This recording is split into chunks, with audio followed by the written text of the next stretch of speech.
American countertenor Reginald Mobley is without question one of the most in-demand artists in classical music today. He has been a featured artist with the Bach Academy of Charlotte since our very first season and was last heard as alto soloist in our cantata series performances in February of 2020. My name is Scott Allen Jarrett, the Artistic Director of the Bach Academy of Charlotte, and as part of the offerings of our virtual festival from this past June, I moderated an interview with Reggie about his life and career, the personal importance of Bach's music for him, and to hear Reggie articulate the musical values that make him the extraordinary performer we all know him to be. It was an inspiring and memorable hour with Reggie back in June, and I'm delighted to include this interview here in our fall 2020 programming. Welcome, Reggie. How's it going there from the Nikolai Kirche? Oh, it's good. Weather's great. It's totally cool. Mostly because, we moved the church to Boston, so I'm comfortable right now. Tell us what is that background that we're seeing? So this background is the Nikolai Kirche in Leipzig. It's from the balcony. I took this picture myself. This is from a couple of Bach fests ago in Leipzig. And I was there as a soloist with Monteverdi Choir for the big ring cycle of cantatas, where many of the the well-known groups that are known for recording big cycles of Bach, we all got together and performed 33 cantatas over the weekend. And this was my one afternoon off.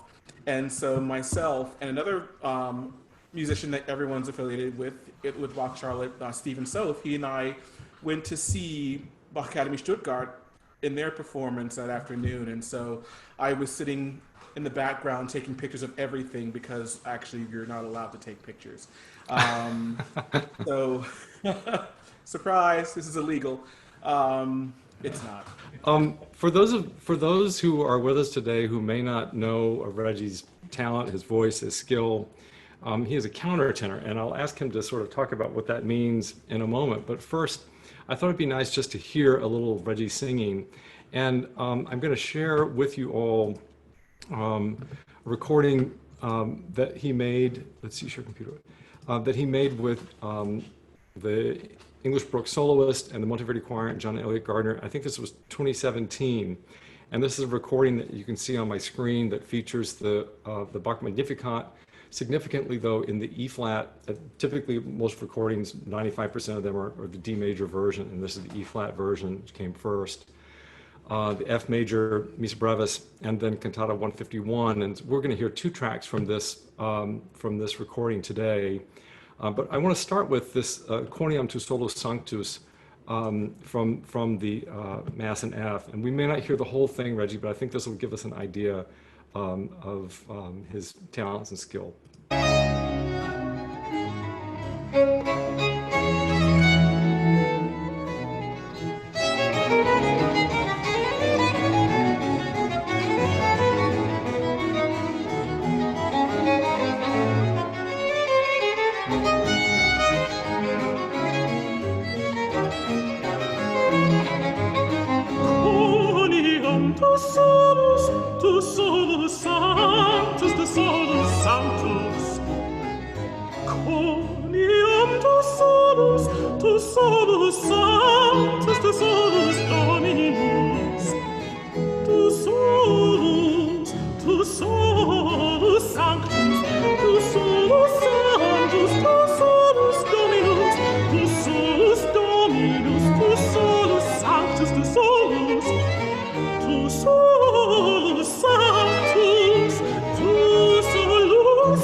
Altissimus, Iesu Christe, tu solus altissimus, Iesu Christe, Iesu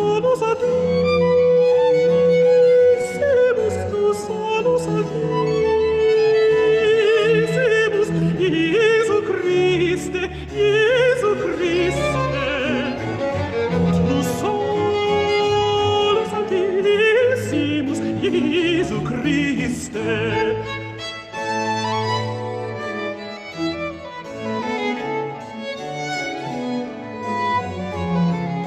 solus sanctus, tu solus Dominus, tu solus altissimus, Iesu Christe. Tu solus sanctus, tu solus Dominus, tu solus altissimus, Iesu Christe, Iesu Christe, tu solus sanctus, tu solus Dominus, tu solus altissimus, Iesu Christe. Tu solus sanctus, tu solus Dominus, tu solus altissimus, Iesu Christe. Tu solus sanctus, tu solus altissimus, Iesu Christe, Iesu Christe.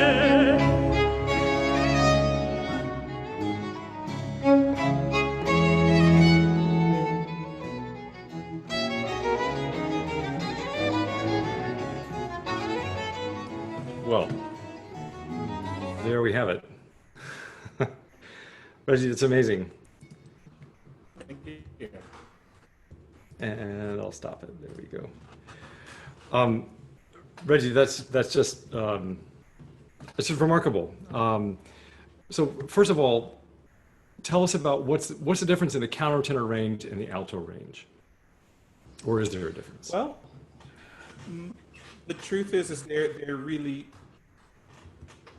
isn't much of a difference between the two. A countertenor can be, I guess a countertenor can be an alto, but an alto, I guess, can also be a countertenor. They're kind of one of the same. The countertenor voice, I mean, alto is not gender specific in any way. It's just a designation of your vocal range and classification. And the countertenor, being a male alto, typically fits in that place. Now, the countertenor voice is not constrained to just that range. A countertenor can also be a sopranos, basically having the range of a soprano. It can be they can be a mezzo, they can be a contralto, they can be basically anywhere within that scope of higher voices, of trope voices. The countertenor kind of fits in there. So yes, you can call me countertenor, male alto, alto, altus, whatever you like. Reggie works too. Reggie, the piece that we just heard you sing strikes me as having really quite a broad range. I mean, we heard the top of your voice with the bottom of it. We heard you moving around with great fireworks, with great agility, with great ease. I mean, I think that's one of the things that if there are young singers, or any singer, frankly, on the call, to sort of listen to the ease with which you apply voice and not the heft.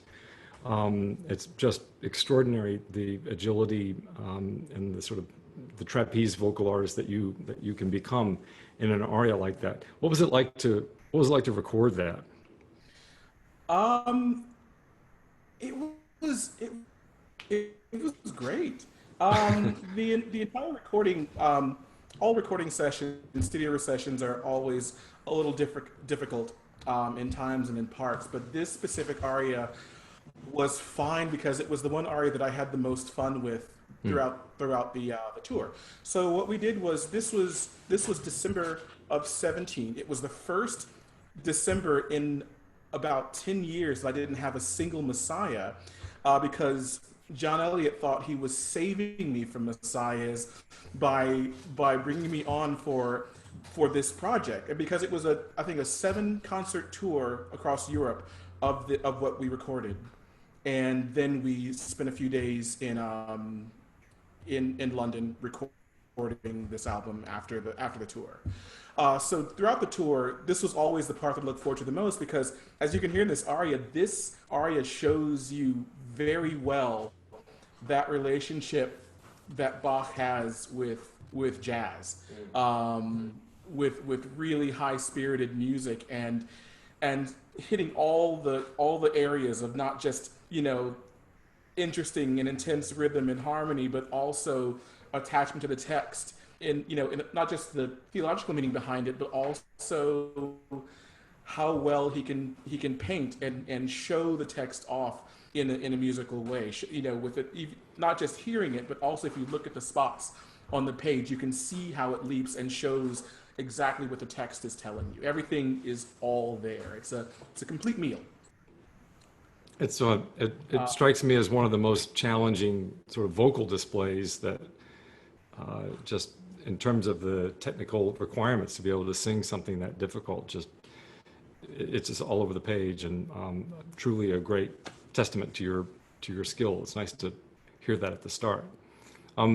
Reggie, I want to ask, when does one know that one is a countertenor? Like, how do you figure that out, and when did that happen for you? And when I want to hear about your sort of music and your upbringing, and was music a part of your family? And I'm assuming you've always been a singer at some point, but you know, when did it occur to you that you had this other voice that wasn't just a tenor or bass? So I think that there's a wider variation in origin stories for countertenors, honestly, than there are messages in fortune cookies. Like, everyone is completely different, and I think we all have two. So for me, I was born and raised in Gainesville, Florida. I'm a proud little Southern boy, and I I didn't really care much for music growing up. I sang in my church choir as a treble, which was a traditionally just kind of a small black church in the middle of east side of Gainesville. I was raised Seventh Day Adventist, so it was Seventh Day Adventist church, and I kind of stopped singing after about 8, or basically whenever I decided I just didn't want to do it anymore. That it wasn't cool to do this, and I did take piano lessons for 2 years, and then I played trumpet throughout middle and high school, but I still didn't really sing. It wasn't until high school that I sang. It was my senior year of high school that the keyboard teacher, who was also the chorus teacher, took me into a room and had me sing for her, because any high school choral teacher in the South can tell you that the biggest problem you have is finding male voices to join the chorus. And so she was desperate to find someone, and she tried me, and it worked out. And it turns out I had the space to take on a choral, the choral class, because my high school was a magnet school for drafting and architecture, and I was in that program. So I had my drafting class, and I had 2 AP Art courses, and at that point I'd already taken the AP Art exam. And so it wasn't a problem to drop an art course and pick up chorus instead. From that point forward, I sang as sort of that weird quasi-amorphous tenor bass-ish thing that men do when they're young, and played around with that. But it was never going to go anywhere. I was going to be an art major. I actually had a scholarship to Davidson College for art, and that was going to be my entrance into either art or architecture. I was developing carpal tunnel syndrome. This is a very roundabout way to my story, but it'll lead somewhere. I promise you. The train will get to the right stop. It's just a very long journey, and so I started having wrist pains, and I really wasn't enjoying drawing or sketching or doing art that much anymore. And I was realizing that I probably wouldn't want to devote, my college career to art. And so my mother, my guidance counselor, and the chorus teacher, they all got together with me, and we thought about it, and we decided that we would apply for some last-ditch efforts at a couple of colleges for, to attend for music. My mother saw this as an opportunity and got me to apply at Oakwood College in Huntsville, Alabama, which is both an HBCU and a Seventh-day Adventist institution. So they accepted my application, and with a little finagling, they actually matched my art scholarship from Davidson with a music scholarship to Oakwood. So I took an immediate left turn, and the fall of '95, I went to Oakwood College as a trumpet major, and I think I played trumpet one day. That I played timpani in the youth orchestra, and then basically switched to voice. I dropped all of that all together and started taking voice lessons. And it was nice, but I still didn't feel like I could do much with it. There was no path to a career with whatever my teachers thought I could do. So Florida, back to Gainesville, and started taking courses at the University of Florida. And it was my professor there, Jean-Laurent Lafond, who heard me singing in the hallway. So a little context there. At UF, I had been kind of tapped to sing in this barbershop quartet, a collegiate barbershop quartet that competed in the state of Florida and also competed internationally. And on the collegiate level, our quartet, Stage 59, won the international competition in Anaheim at the collegiate level. And so we were kind of feeling our oats, gold medalists. And so the president of the University of Florida at the time was also a musician, so he was using us to sing at all these events around campus. And so we were kind of practicing one day in the common area in the music building at UF, and Dr. Lafond just happened to hear, and he heard me singing the tenor part, which is basically an alto part, with my countertenorish voice, which I didn't know was. And he, once we finished our tag and everything, he walked up to me and just kind of grabbed me forcefully and dragged me up 3 flights of steps to his stairs to his office. So he sat down the keyboard, and he had me stand where I usually stand for my lesson, and he just stared at me.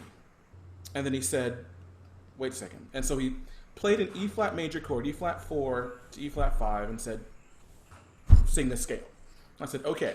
So I sang it an octave below, in my weird baritone range. He was like, "No." "Yeah, but no, sing it where I play it." And so I sang that scale, and we warmed up there, and we went down, we went up. Basically all of that for about, 4 or 5 minutes. And then I was like, okay, this is kind of weird, he's having me do this, but he did it again, and he stopped, stared at the floor, stared at the ceiling, stared at me, stared at the floor, and then said, "Do you know what you are?" I was like, "No, am I in trouble?" He's like, "No." It's like, "You're a countertenor. You are a naturally gifted countertenor, and this is really exciting." And I, of course, being this idiot, I then said, "Well, what's a countertenor?" And he said, "Well, yeah, you're an idiot. Take this disc," and it was a CD of a countertenor, David Daniels, and his disc of opera arias. And he said, "Listen to this over the weekend. When you come back to your lesson on Monday, this is what you'll be doing for the rest of your life." And so I went home and I put this disc in with this guy with a beard, and heard this beautiful mezzo voicing all these Handel arias, and I said, "Oh my God, that's a countertenor. I had that Kaiser Sose moment where I suddenly realized in flashbacks that Michael Chance was not a weird spelling of Michelle, that was actually a man. And I realized that Andre Scholl wasn't just someone who looked like a German Katie Lang, it was actually a male alto. And I was taken by this. And so when I came back to my lesson, I went full forward, and from that point forward, everything that I did was centered around me really developing the countertenor range, of strengthening my falsetto, and learning all the things that have to do with being a countertenor, as well as moving into early music as kind of a specialty as a countertenor. But even from there, everything I did, whether it be classical, gospel, jazz, obviously barbershop, everything was done with the voice that I really knew belonged to me, and allowed me to not just sing, but allowed me to actually create art. It allowed everything that I thought that I could do or that I wanted to do musically, I now had access to. And so at that point forward, I realized that this actually was the right path for me. And I haven't stopped since. I haven't proved him wrong yet, but there's still a few days left in the week. So Reggie, I mean, I sang in a barbershop quartet in college also. It was nothing like, nowhere near yours, but that's been always one of the things I've enjoyed. Yeah, I know we will never come close to the Mosquitoes. Never had a chance. That's for sure. But I've always loved that part about your own history. I think one of the questions that people like to ask me in a moment like this is, where and why Bach? Like when did that moment happen for you? And I can remember in college, sort of discovering the Matthew Passion, and I can remember saying to myself, I hope I get to hear this piece one time in my life. Like I hope I get to hear it once. And I never had any clue that it would be so much a part of my own performance experience. And so where does your experience with Bach arrive along this path? So I always knew when I first really had access to Bach, I knew I liked Bach. Even before I knew I really liked classical music. My 6th grade year, when I first started playing trumpet, we played three pieces. One was the Baby Elephant Walk, second was Kokomo, and 3 was an arrangement of a Bach Prelude and Fugue in C. Now I know now that Prelude and Fugue wasn't necessarily Bach. It was actually written by Krebs and Johann Krebs, his student, and then attributed to Bach. But I knew that I liked this sound. I knew what I liked what this was, and so I went to my local public library and checked out all the CDs I could that had Bach somewhere in the track listing, and listened to those. And I just felt something by this music, and all the music I listened to really was instrumental. It was all the Brandenburg Concerti and the Violin Concerti and things like that, and I absolutely felt a connection to it, and I didn't really understand or know why. And then I found, I saw that he had vocal works as well, and so I checked out this big CD collection of the Matthew Passion, and it's the earlier Matthew Passion. I can't remember who the conductor was, but it was somewhere around maybe 17 hours long. Like it was like a Ken Burns miniseries worth of music. I didn't realize you could stretch out singing that much, and I was bored to tears. From that point forward, I didn't listen to any vocal music of Bach until college, when we performed the St. John Passion, and that was when I went to Media Play, I think Media Play or Borders, whichever one existed at the time, and bought a highlights recording of the St. John Passion, and it was the John Elliott Gardner recording from the 80s. And so that was my introduction to period music. It was my introduction to countertenors. It was my introduction to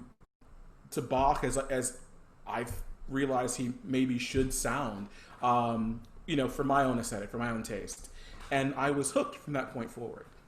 And then I started to kind of dig in and learn more about Bach, and reading about him, reading about, his devotion to the music and theology, and the more I understood about him and the more I saw a connection between myself, him, and his music, because there is Bach, when you really dig into Bach and know much about him and the world around him, he was born in Germany at a time that they were kind of coming out of all of the horror of the 30 Years' War. And this was a time where, there was so much massive death and destruction and pain and suffering that really, changed that country, Germany specifically, and the generations after. And what you saw was in reflection of all of that horror and pain, there were these musicians, there were these people, there was everyone clinging to music more than ever as kind of a way to process grief and suffering and relief. And I saw the same connection from the German people in the late 1600s to the plight of a certain group of black people in America at the exact same time. There was this similar kind of understanding of grief and using music to kind of be a part of who you are as a person, as a part of your culture, that connected us. Like the music of Bach and the music of African slaves and all and everything that came from that. There was this similar processing of grief that I saw that created this link between the two of us, myself and Johann Sebastian. And at that point forward, Bach really became a part of myself. He became a part of my expression that stood alongside of the spirituals I knew and grew up with. And I've kind of sought since then to dig further and become closer to the works of Bach in that way, and also create a bridge for other people to see how this man somehow understood the human element and really the human experience as well or better than any composer I've known before or after. And so that's kind of my journey now with him. Reggie, I want to connect more on that, because I think Bach's music can sometimes be it's formidable, and sometimes it's difficult to sort of figure out. I think I like the sound of this music. I don't quite understand what's happening with it in terms of the words, and I'm not sure how I can relate to it. So I want to talk to you more about that. As we get to that, I'd like to play another recording of an aria that's on that same CD that I think has some of the elements of the text elements, theological elements that you're talking about that might help our listeners here today get to some of that understanding. So I'm going to play the central aria from, well, one of two arias from Cantata 151. And this is a cantata from the second day of Christmas, from 1725. And it begins with a soprano aria, and then there's a recitative sung by the bass, and then there's this alto aria. And it's called In Jesu Demut kann ich Trost. And Demut is in Jesus's Demut, humility. In Jesus's humility, I can find comfort. Finden is the verb, and it happens later, not in the title. But set that up for us a little bit, Reggie. If you just look at this text alone, I'll share it with you. And this is probably from the Stokes translations that you all used in the Cantata project. In Jesus' meekness, he says meekness instead of humility, I can find comfort. In his poverty, I can find riches. His wretched state reveals to me naught but salvation and well-being. Yea, his wondrous hand will weave me naught but garlands of blessing. So if we take this alone, I don't hear too much about Christmas in that. So guide us through a little bit, Reggie, what it is we're about to hear. What we're going to hear is an aria that kind of contrasts and moves away from the opening aria. The opening aria is sung by the soprano. It's extremely beautiful. It's a jewel, and it really talks about the wonder of the birth. It really talks about the mystery and the sweetness of this child that's here in this manger. And when it pivots to the alto aria, it then sort of digs into you start to really sort of get into the sermon of it all, and you see that there's a line being drawn from seeing the humility and poverty and seeing, Jesus, the Christ child in this lowly manger, and who we know is also heading into a life of poverty and eventually suffering. We also see that in the end, once we go through the resurrection and he regains his godhood, we also see that that's a similar path that we can take by accepting our humility and staying focused on being humble and being truthful and being honest and being all those things, and really working towards the eventual goal of also sharing in that salvation and the riches that are to come. I mean, it basically says, like, in his poverty you will find riches, and it talks about that through his hand, through him, you become aware that by accepting this, you gain this kind of, he weaves this wreath of blessing and salvation and so forth. It's really interesting, and you see those those characters, those words, crown of thorns. Yeah.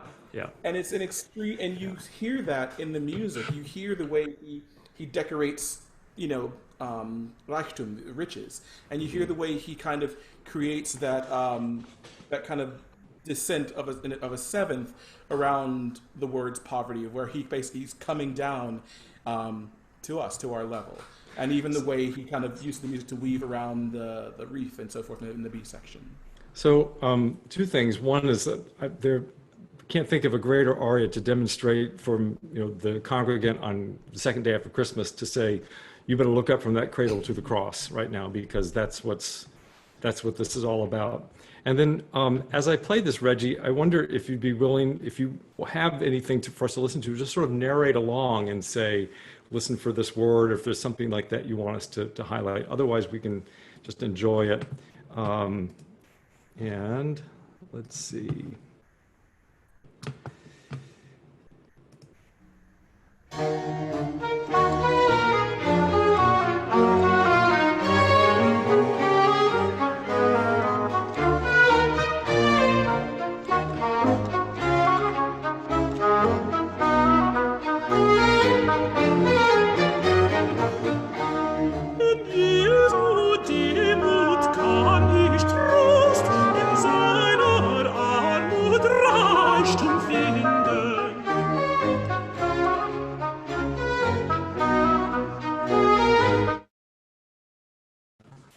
I just paused there for a moment because, as Reggie said, for the word Reichtum or riches, Bach sets that quick, fast scale descending down. So what is otherwise basically syllabically moving along from the beginning of the singer entrance, all of a sudden for riches, there's a cascade of notes. You can imagine throwing coins in the air or something like that. Reggie, jump in if there's anything you want us to hear like that.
Grenze winden, nur segend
Oh, Reggie. It strikes me as we'll applaud, yeah. It strikes me as I'm sitting here listening to this recording and watching on the screen with everybody here that it may not occur to everybody, but basically when musicians like myself or singers that are joining us on this call, when we decide we're going to do a piece or we program something, it's somewhere along the process pretty early on, we go to whatever our media is, whether it's Spotify or whatever, and we make a playlist of that piece. Cricket's nodding her head when she sings, something, Missa Solemnis or something with oratorio or whatever. You make a playlist of that, and when it comes to Bach, it's pretty likely that the recording that you're going to put on your playlist is the one that Gardner made with the English Baroque soloist. Or that's a starting place, and you at least want to hear what the tempo is of that singer, and that the singer that's going to be on that recording is probably, going to set the standard for what that is. And I'd just like to point out that the singer that we have today, Reggie, will set the standard for how that aria in Cantata 151 goes for generations of singers who will try to take that aria on, and most will fail because it's too difficult to sing. It's too hard. But Reggie, what a gift it is to be with you today and to explore together how it is that you come to this music. And what I want to acknowledge now is the importance of music teachers in our lives, because all of us have come to wherever it is we are as musicians by the grace of some music teacher, whether it was somebody who led a church choir or an elementary music teacher, a secondary music teacher, choir director, band director. Somebody took time with one of us to sort of bring us along and say, you should keep going at this. And I know you don't want to do it today, but, practice your scales right now, or whatever. But there's a music teacher in your life that deserves a handwritten note today to say, thank you for what you shared with me and did for me in my life. I also note the importance of the public library and providing a recording for you at some point along the way, and the importance of the public library to make available sources and resources and all of the kinds of connections that can inspire and connect us and make it possible for those without access. And that's the question I really want to come to you regarding this particular aria, and I think it's something that I think about a lot, and something you and I have talked about a lot, but you and I come from a similar faith background, and I think we share a lot of similar understandings about our own faith journey, and we understand pretty well the theology that Bach is dealing with, and I think whether or not it's part of our own sort of current faith tradition or not, we understand mostly what Bach and his librettist are trying to convince us of. How do you, Reggie, how do you open that access to somebody who might be of a different faith tradition or of no faith tradition at all? How does somebody like that gain access and enjoyment to this extraordinary music? Well, I think that aria is actually a good example of the maybe 3 days we took in North London to record this album. I think 2.5 of those days was spent on just that aria.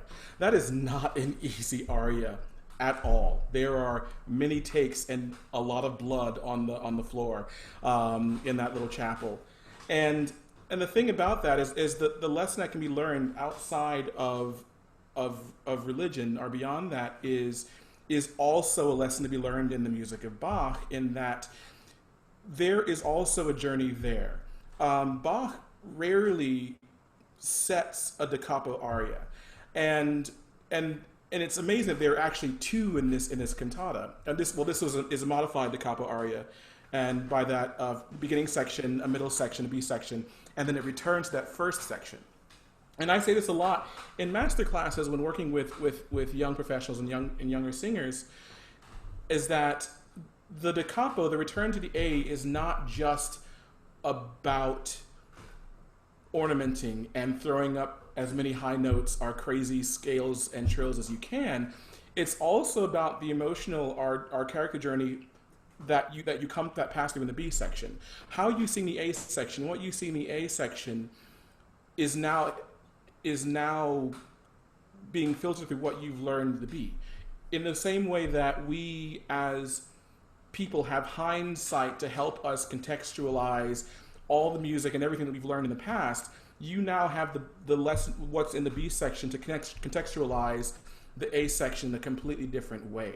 The A section is now a completely different section that you sang before. You see that in basically in Handel's works as well, like he was despised.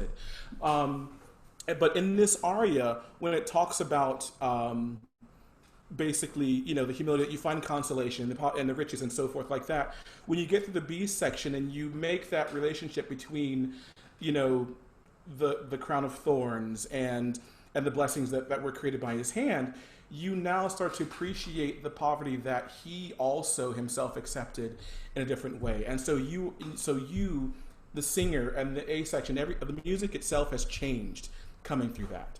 And I think that's a lesson that many people who don't necessarily hold to the religious aspect of it all can learn when preparing these things, you know, like da capo aria in an opera. Like, you see now that this is not a static moment for you to just park yourself and sing and then sing and then sing again the same stuff with more stuff added to it.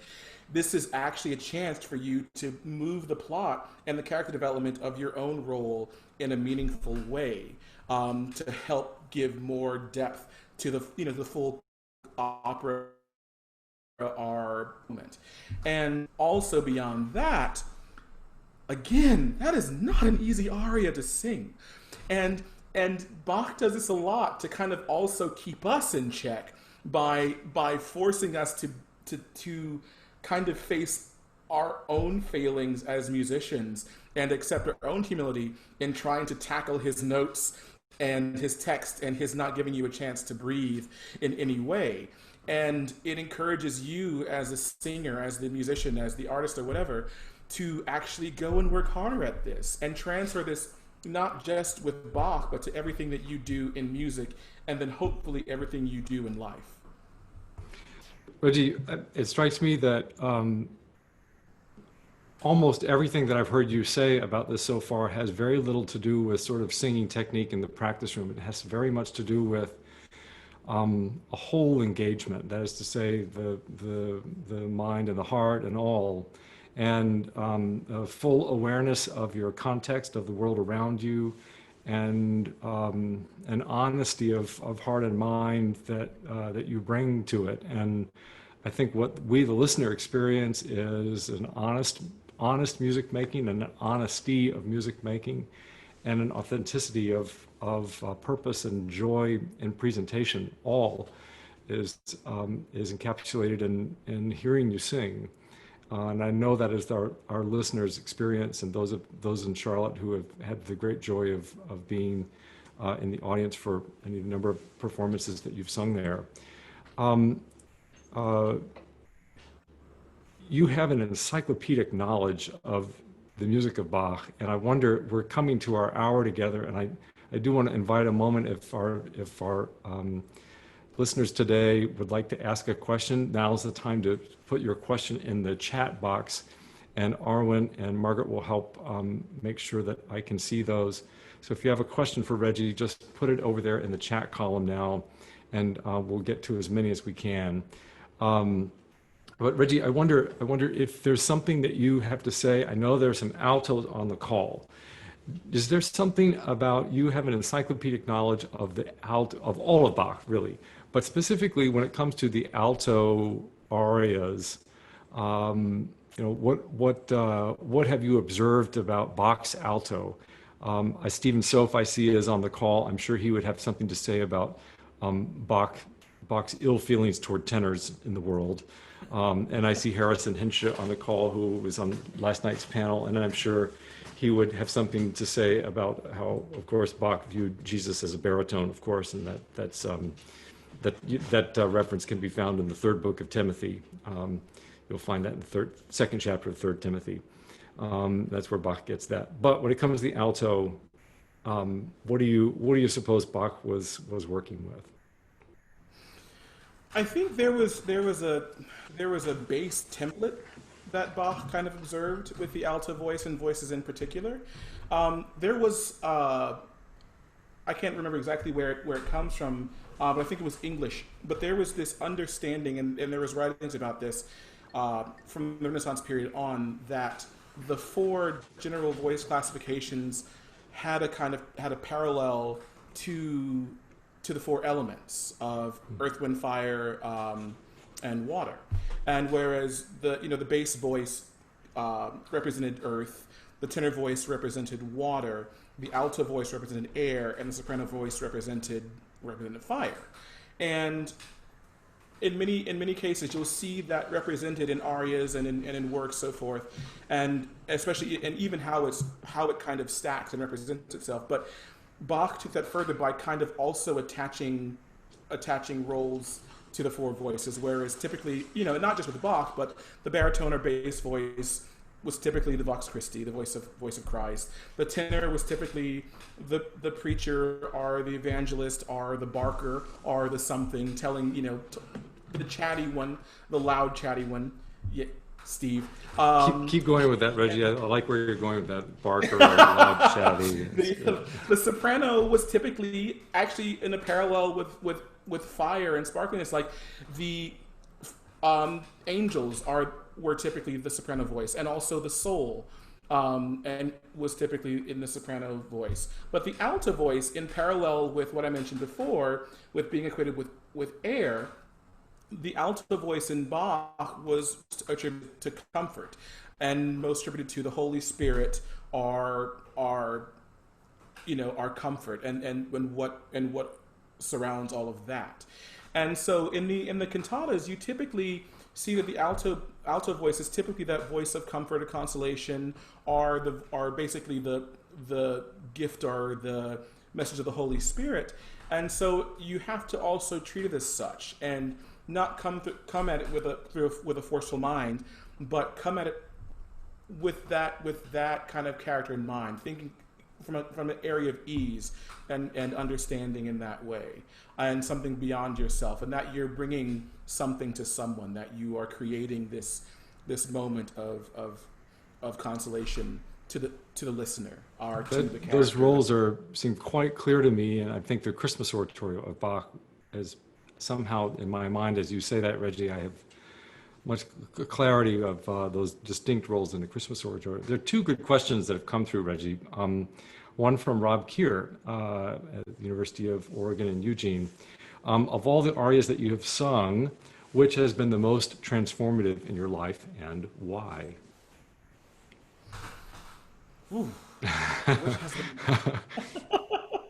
That's a lot of Bach arias to filter through. I think maybe.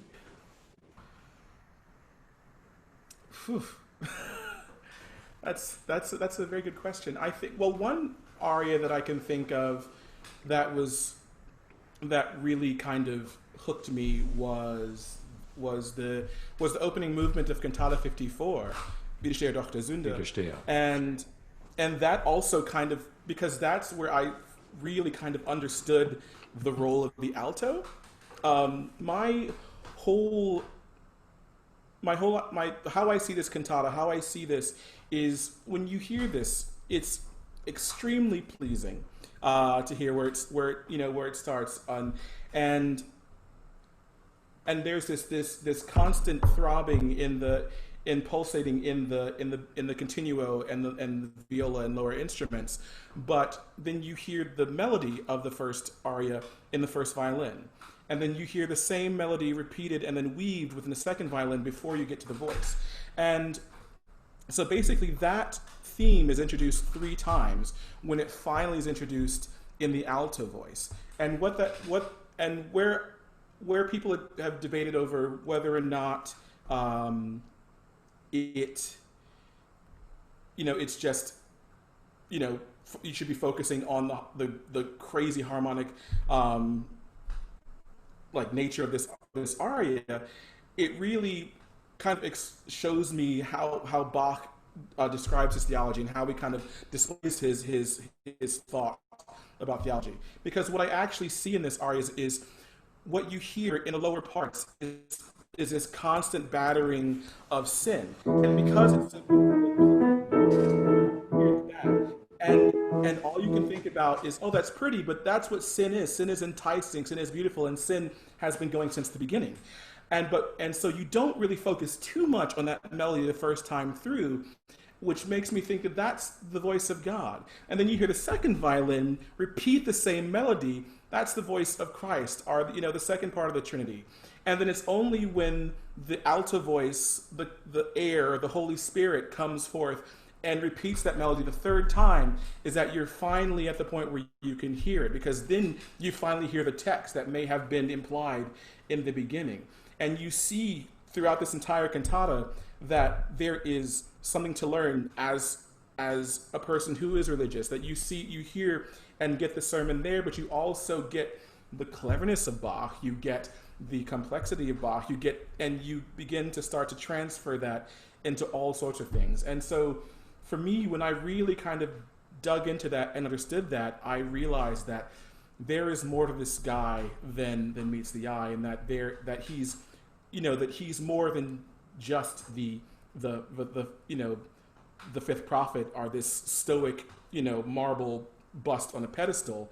This was a man who thought about everything and was part of everything. And as you dig, you begin to see more about how he was as a human, and how it all relates to his music, and how that also relates to you. And it just really, it kind of changed me a little bit.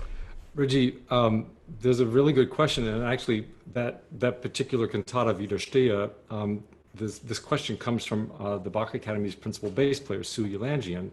And Sue wants to know, when you're performing a work like Widerstehe with that incessant underpinning reminder of sin, how much of the orchestra can you actually hear? You've studied it, and and you understand the musical components, but when you're singing, can you hear those elements behind you? Always. Always. I mean, Bach is really, I mean, this is the only time that I feel like I'm actually a part of the group.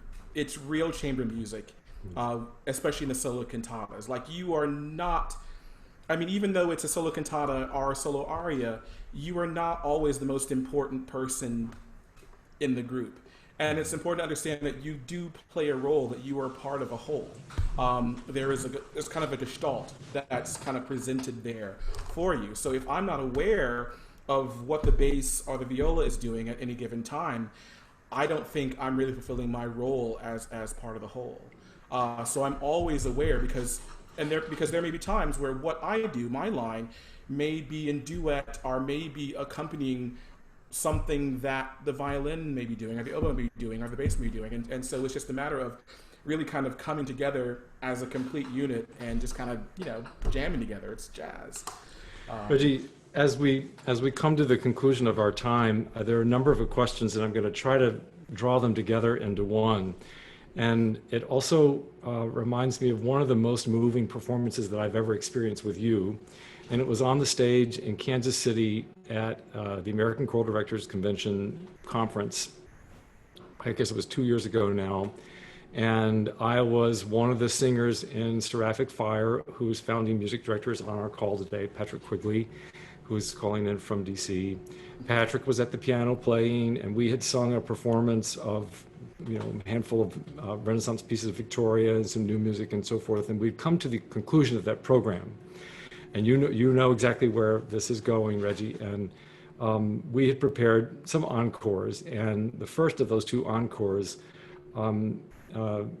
saw you step out to the front of the stage, and Patrick went to the piano, and you began to sing "Precious Lord."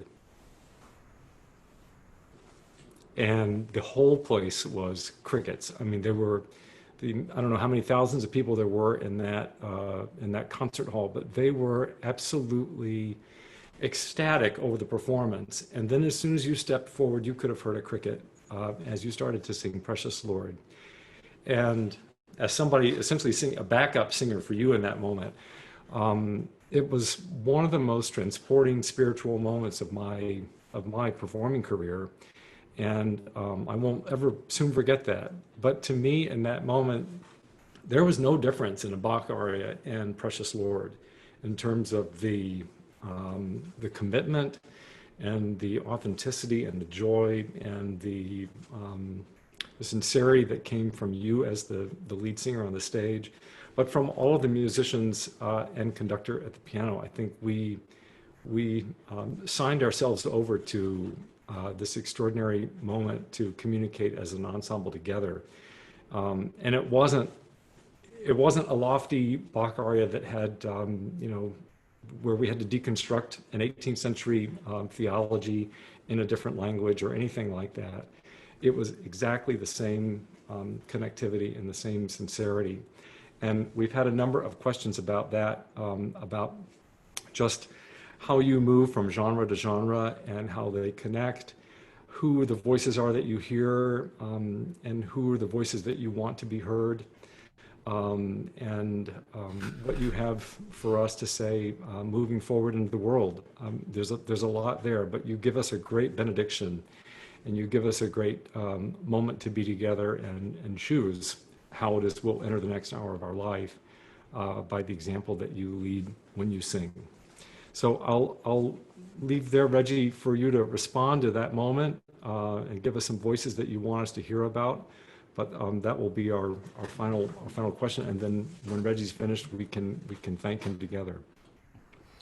The thing is I don't actually see, or I don't really kind of give much attention to a difference in genre or style. That's all superficial. The most important thing about music and what we do, especially in vocal music and choral music and just all singing, is that we are focusing on the things that connect us. We're focusing on emotion. We're focusing on feeling. We're focusing on the things that connect me and you to each other and to everyone in this room and everyone around us.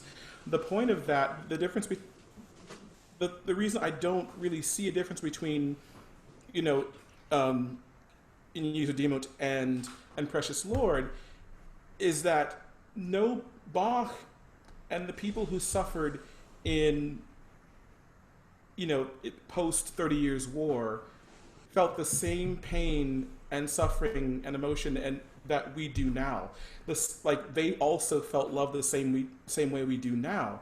And I feel the same way. That's how I'm connected to my ancestors. And I think that's how we can empathize and connect with people we don't know or can't say we're attached to. That's just how you can really kind of start to understand, the pain and suffering of the African slaves at the same time here in the Americas during that time, in that we all felt those emotions. We all shared that same experience, and we share it now. We are connected from then to now and beyond. It's like music is a practical magic that creates almost this emotional time traveling where we are in the same moment with those people. Like the people that are in the audience that I'm singing to, first of all, there's no fourth wall for me. There's no separation for me. We are all part of the same experience. I honestly feel that I'm the least important person in the room whenever I'm in front of the stage singing. The point is that I'm not just connecting to you and trying to show that we are the same, and that we feel the same in many ways, in many situations, but I'm also connecting us to who was there and listened when this music was first composed and when it was first sung. And I'm hoping that all of that will kind of, in this day and age of distance and social media and us being, even seeing each other now, being further from each other than before, the fact that we always need to stay together as a people and understand that we will always thrive when we understand each other and connect with each other and understand that our tribe and our bubble needs to kind of encompass the globe, and that we have a duty and a responsibility to each other, to protect each other and understand each other and try when we don't, and just to continue on from there and be what we need to be, that we need to move past the troubles of now at some point, accept them and recognize what they are, and be vulnerable and be humble and encompass them, but know that we're also all ultimately working towards the same goal of really becoming one person and understanding each other in the future. And I think music and the arts are kind of that spirit of community. And I think that should always be our goal ultimately, no matter what we sing and what we do, whether it be Bach, whether it be Thomas Dorsey, whether it be Chance the Rapper, anything like that. What's most important in all things is the us.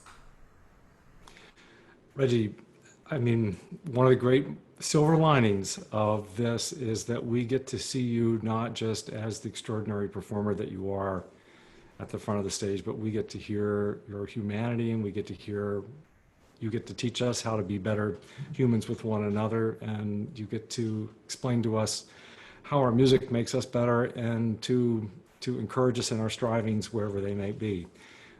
This has been a truly beautiful hour, and it's a blessing to me for sure. And I know for all of us that have been able to participate in the call, and we thank you so much for this time. And I want to thank all of you too for joining and continuing to create a community around the Bach Academy and around the musicians who all care about it.